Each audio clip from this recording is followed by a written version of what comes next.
The gates swing open. A city kneels and prays for mercy. Then hears the order that turns prayer into panic. Separate the children, not the soldiers, not the priests, the heirs. In the next 7 days, royal blood becomes a message, and the worst part isn't the killing, it's what survives, because survival is the trap. In this story, you'll see how the Mongol war machine turns fear into a weapon so efficient that entire cities surrender without a battle, and why chroniclers describe a week when children, especially the high-born, become currency, leverage, and warning signs. But the most disturbing part happens after the gates open, when mercy stops being a feeling and becomes paperwork lists, categories, allocations. One tradition even describes a killing quota, like inventory. And once you see the system behind it, you'll never hear the word surrender the same way again. The steppe wind carries dust across Central Asia. It tastes like sand, like iron, like the edge of a blade you haven't seen yet. It is 1219. The Mongol Empire doesn't arrive as a swarm. It arrives as a machine nomad, speed fused with siege expertise, Chinese and Central Asian engineers, mangonels, trebuchets, siege bows, mobile shields, fire weapons. Not a raid, a method. And the target is the Khwarezmian Empire, a wealthy Muslim realm holding the Silk Road's arteries, Bukhara, Samarkand, Urgench, Merv, Nishapur. By the time the city sees the banners, it's already too late. The decision happened in whispers days earlier. This war doesn't start with a grand crusade. It starts with a caravan, a trade mission, Muslim merchants, diplomacy, and then the governor at Otrar arrests them, calls them spies, and executes them. The Shah humiliates Mongol envoys. One is killed. In the Mongol worldview, that's not just an insult. It's a declaration that law is dead. Now imagine the rumor arriving before the army. Fear doesn't move only on horseback. It moves through merchants, refugees, and caravan routes, news that outruns cavalry because it never sleeps. A single rider reaches a town at dusk. He doesn't bring soldiers, he brings names. Names of cities that resisted, names of cities that vanished, names of people who begged and still disappeared. Bukhara falls, Samarkand collapses. And across the region, a new kind of surrender spreads, born not from defeat, but from anticipation, not courage, but calculation, not hope, but damage control. Here is the first hook. In the Mongol system, mercy often doesn't mean forgiveness. It means classification, not peace, but processing. And the moment the gates open, the count begins. Picture Urgench Gurganj near the delta where the Amu Darya feeds toward the Aral Sea. A trade hub stitched together by waterworks, dikes, canals, irrigation lines that make the surrounding land feel like a managed miracle. Its wealth isn't hidden in vaults. It's engineered into the earth. Inside its walls are families who still believe negotiation can protect them. Nobles, courtiers, the households of the ruling class families whose children grow up surrounded by silk, law, and the assumption that pedigree is armor. But when a city like this hears what happened elsewhere, they don't only fear death. They fear dishonor. They fear capture. They fear the moment their heirs become trophies. The Mongols understand this. They don't just fight armies. They target futures. Not the present, but what comes after. Chroniclers describe Mongol terror not as chaos, but as policy. Resistance triggers exemplary annihilation. Surrender might spare a portion, but at a price that feels like a different kind of death. When Urgench finally collapses, the conquerors don't celebrate first. They separate. Artisans kept alive, deported. Skilled hands become state property. Young men drafted as forced troops, pushed forward later as expendable shock. Women and children distributed as spoils, as labor, as leverage. And the rest become an example. Now imagine what it feels like inside that crowd. The sounds are wrong. No battle cries. No heroic last stand. Just shuffling feet. dust in mouths, chains clinking somewhere close, quiet sobs that people swallow because noise draws eyes. A mother grips her child's sleeve so hard her fingers cramp. She doesn't plead loudly. She learns fast that pleading is a spotlight. She tries to become invisible. But the Mongol system doesn't reward invisibility. It rewards usefulness. And the highborn children, those with recognizable lineages, those who can someday rally revenge, aren't seen as innocents. They're seen as future threats, which means the royal children aren't only victims. They are policy targets, not a tragedy, but a calculation. Not rage, but prevention. And when the Mongols began treating life like a ledger, assignments, quotas, divisions, what happens next changes everything. Urgench doesn't fall easily. The city forces brutal house-to-house, fighting tight streets, broken courtyards, defenders striking from rooftops, terrain that blunts steppe cavalry advantages and turns speed into attrition. Even among the Mongols, arguments erupt over what should happen once the city is taken. That detail matters, because it reveals something most people misunderstand about Mongol terror. It's not always spontaneous cruelty. It's often discipline with a purpose. Not random, but repeatable. Not an outburst, but an instruction. The city falls in 1221, and then the punishment begins. Juvayni's tradition, relayed through later summaries, describes a system so cold it reads like administration. Tens of thousands of soldiers assigned executions, each responsible for a fixed number of prisoners. Think about that. No frenzy, no riot, an allocation, a duty roster. Here, surrender doesn't stop violence. It schedules it. Not mercy, but management. In most wars, surrender means stop. Here, surrender means now the procedure starts. First, they pull out the artisans, then the able-bodied, then the households with seals and pedigrees. Last comes the count. Children become useful in multiple ways: slaves, hostages, replacements for lost labor, leverage against future rebellion. But royal children carry something more dangerous than strength. They carry legitimacy, not muscle, but meaning. So when the Mongols want to break a region, they don't only break armies. They break dynasties. They break family trees. They break the belief that bloodlines guarantee safety. Not bodies alone, but continuity.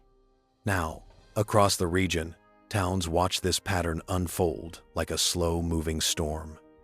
One town hears Urgench resisted and paid in slaughter. Another hears Merv surrendered, and accounts still describe mass killing under Tului. The lesson spreads ahead of the riders. Then comes Nishapur, a cultural center, Silk Road commerce, scholars and poets, blue tile domes, gardens fed by careful channels, markets loud with bargaining, a place that feels permanent until permanence becomes a joke. The Mongols arrive with vengeance in mind because a Mongol commander has died there. In this world, vengeance is treated like law. So when Nishapur falls, accounts describe annihilation so total that even animals are killed, and the city dismantled into ruin, beauty replaced by emptiness. It gets worse because this isn't just one massacre. It's a demonstration campaign, a traveling lesson, a sermon delivered in ash. Cities surrender because they do the math. Not bravery, but arithmetic. Not faith, but survival math. And now we have to ask the question that should make your stomach turn. How does an army convince entire civilizations that surrender is safer when surrender can still mean destruction? The answer is simple, and it's more disturbing than it sounds. Fear travels faster than horses. Ibn al-Athir, writing close to the catastrophe, admits he hesitates to even record what he considers the greatest calamity to strike the Muslim world. He describes terror so deep it paralyzes people into obedience. A lone rider can enter a village and kill, and no one resists because everyone has already surrendered in their minds. This isn't merely conquest, it's psychological occupation. Not a siege of walls, but a siege of the nervous system. And the Mongols refine it into a formula: offer surrender, promise terms, punish resistance with exemplary destruction. Spread the story through survivors, merchants, refugees. Repeat until the next city collapses without a siege. And now we return to the week where children become the instrument. After major captures, sources repeatedly describe the same mechanical sequence. The population herded out, separated into categories. The skilled preserved for exploitation, the rest killed or enslaved. Silk Road commerce becomes human inventory. A prayer for mercy becomes a quota for killing. But they aren't done yet, because for elites, especially ruling families, the Mongols remove what could regenerate power. Not just soldiers, heirs. That is why royal children matter even when individual numbers blur in medieval telling. The strategic target is clear: the future of resistance. At Urgench, accounts describe women and children enslaved and a massacre of those deemed punishable for resistance. At Nishapur, the narrative becomes total erasure, no civic identity left to rebuild. Across these campaigns, children appear not only as collateral victims, but as captured payload, labor, leverage, political insurance. Imagine a noble household after the gates open. The parents are gone, killed, marched away, or separated into another line. The child remains, not because anyone has mercy, but because someone has use. A soldier grips the child's wrist and reads the signet on a finger, or the fabric of a sleeve, or the way attendants flinch. The child's lineage becomes a tag, the name becomes a label. The life becomes a moving part in the machine. A clerk, maybe not even a high officer, maybe a young man, pressed into record-keeping doesn't think of this as cruelty. He thinks of it as order. Not pity, but procedure. Not hatred, but duty. And that is what should terrify you, when violence becomes normal enough to be counted, because the killing itself can be described as assignment. A fixed quota, a chore done after victory. Not a battle's chaos, but a post-battle task. This is why cities surrender. They aren't bargaining for life, they're bargaining for a better category. Not survival, but placement. And the most haunting category is reserved for children of rank. They might be spared immediate death, only to be erased as political beings. A royal child alive in chains is still a royal child dead to their people. Not executed, but removed. Not killed, but unmade. That is the terror that spreads. That is why the gates open. After the cities fall, the world doesn't simply move on. It decays. Break the canals and dikes, and the oasis becomes a slow famine machine. Crops fail months after the army leaves. Water turns from life into absence. Gardens become dust bowls. The sound of running water is replaced by the sound of arguments over ration bowls. Listen to what happens in a city when water dies. People don't riot at once. They whisper first. They ration. Then they accuse. Then neighbors become enemies. Not sudden, but sliding. Not immediate, but inevitable. And the aftermath leaves another scar: silence. People who survive often do so as property moved to Mongolia or redistributed through the army. Artisans and specialists are preserved because they have value. Everyone else becomes warning material. This is the part classrooms often compress into one sentence: the Mongols conquered. But conquest here isn't only slaughter.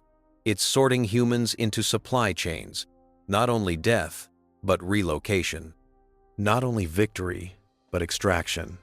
And when we speak of royal children, we speak of a population uniquely vulnerable to this system.